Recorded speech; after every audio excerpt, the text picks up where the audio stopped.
Hello students, आज मैं आप लोगों को बताने जा रहा हूँ डिटरमिनेंट चैप्टर के अंतर्गत लेसन 2 में properties of determinant.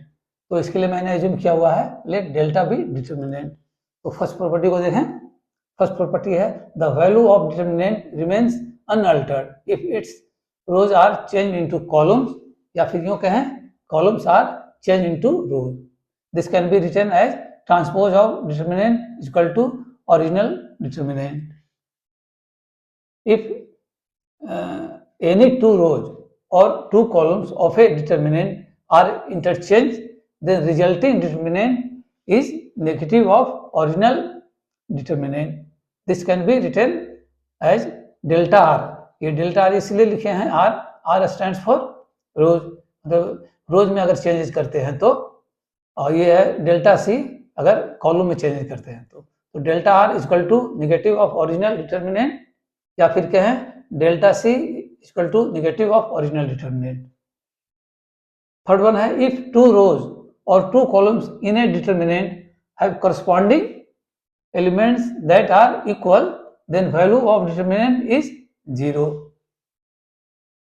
Fourth one है if all elements of a row और columns of a determinant is multiplied by a non zero constant, then determinant gets multiplied by same constant. कहने का मतलब कि किसी डिटरमिनेंट के कोई एक रो को या कोई एक कॉलम को किसी कांस्टेंट से मल्टीप्लाई करते हैं तो रिजल्टिंग जो डिटरमिनेंट होगा वो original determinant multiplied by constant होगा।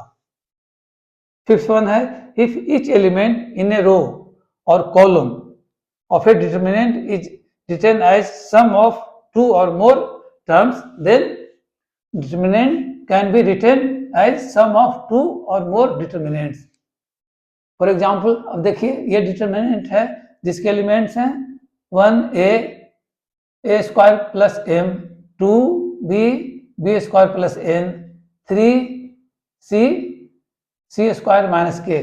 मतलब कि फर्स्ट कॉलम में ये एलिमेंट्स हैं, सेकेंड कॉलम में ये एलिमेंट्स हैं, थर्ड कॉलम में ये एलिमेंट्स हैं। तो इसे हम लिख सकते हैं इस रूप में। अब कैसे होगा, तो फर्स्ट डिटरमिनेंट लिखेंगे जिसके एलिमेंट होंगे 1 2 3 1 2 3, सेकेंड कॉलम के एलिमेंट्स हो जाएंगे a b c, third column के एलिमेंट्स हो जाएंगे a square b square c square, a square b square c square, plus second determinant हो जाएंगे ये first column second column as it is लिख देंगे। उसके बाद इसे हम लिख देंगे प्लस या माइनस जो भी लिखा हुआ है एलिमेंट्स उसको लिख देंगे यहाँ पे। तो यहाँ m है तो यहाँ m लिख दिए, यहाँ n है तो यहाँ n लिख दिए, यहाँ माइनस k है तो यहाँ माइनस k दिए। तो इस तरह से इस डिटरमिनेंट को इस तरह से हम लोग लिख सकते हैं। नेक्स्ट प्रॉपर्टी है 6th, that is applying operation ri is change into ri plus k into rj, then value of determinant does not change. इसे और अच्छी तरह समझे, if you replace all elements of first row by k times of all elements of second row plus corresponding elements of first row, then value of new determinant remains same as that of original determinant. Next property 7th one है if a determinant delta is function of x and function of a is equal to 0, then x minus a is factor of determinant delta.